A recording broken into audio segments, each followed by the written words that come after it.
तो देश के 10 सबसे गंदे शहर और 10 सबसे साफ सुथरे शहर कौन से हैं, ये हमने आपको बताया। तो अब बढ़ते हैं आगे। वक्त बदल रहा है और बदलते वक्त के साथ साथ जरूरतें भी बदलती हैं।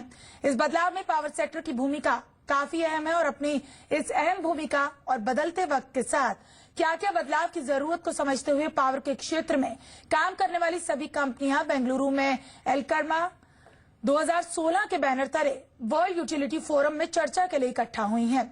इस चर्चा में रेल मंत्री सुरेश प्रभु भी शामिल हुए। देखिए रिपोर्ट।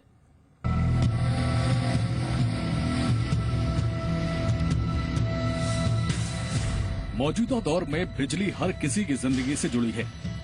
चाहे आप ग्रामीण इलाके में रहते हो या शहरी क्षेत्र में, आपकी हर जरूरत के साथ जुड़ी है बिजली। बदलते वक्त में इस क्षेत्र में कई चुनौतियां हैं। मसलन हिंदुस्तान के 125 करोड़ लोगों तक अनवरत बिजली कैसे पहुंचाई जाए, एटीसी लॉस को कैसे रोका जाए, डिस्कॉम की समस्या से कैसे निपटा जाए।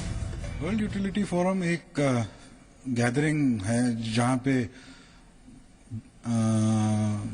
बिजली का उत्पादन और बिजली की डिलीवरी जो होती है, इस विषय में काफी लोग दुनिया से अलग अलग लोग आके शामिल हो रहे हैं। ये बात करने के लिए कि बिजली बोर्ड और बिजली का आगे जाते हुए भविष्य में कैसे आगे बढ़ेगी। वर्ल्ड यूटिलिटी फोरम में दुनिया के कई देशों के प्रतिनिधि अपने अपने यहाँ किस तरह नई नई टेक्नोलॉजी का इस्तेमाल कर रहे हैं, वहाँ आने वाली चुनौतियों से किस तरह बाहर निकल रहे हैं, किस तरह की तकनीक का इस्तेमाल करने से आम आदमी को सस्ती बिजली दी जा सकती है, इन मुद्दों पर अपना अनुभव साझा कर रहे हैं। The solution for the paradox that I have just described, how to develop without sending the CO2 in the atmosphere, relies on three main pillars. First, the efficiency.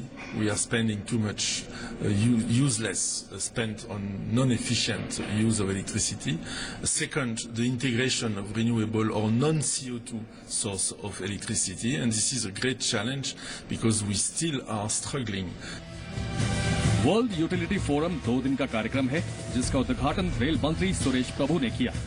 Rail मंत्री का भी मानना है कि भारत में 24/7 बिजली देने में सबमिशन और ट्रांसमिशन पर काम करना बहुत जरूरी है।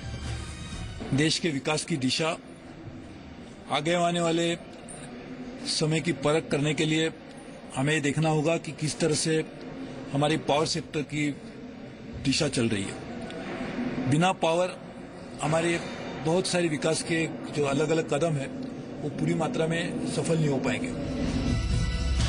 अब देखना होगा कि एलक्रामा 2016 में आए 1100 कंपनियों के प्रोडक्ट और तकनीक को किस तरह से भारत सरकार और यहाँ की पावर सेक्टर की कंपनियां भारत के 125 करोड़ लोगों के घरों तक 24/7 बिजली पहुंचाने में इस्तेमाल करती है।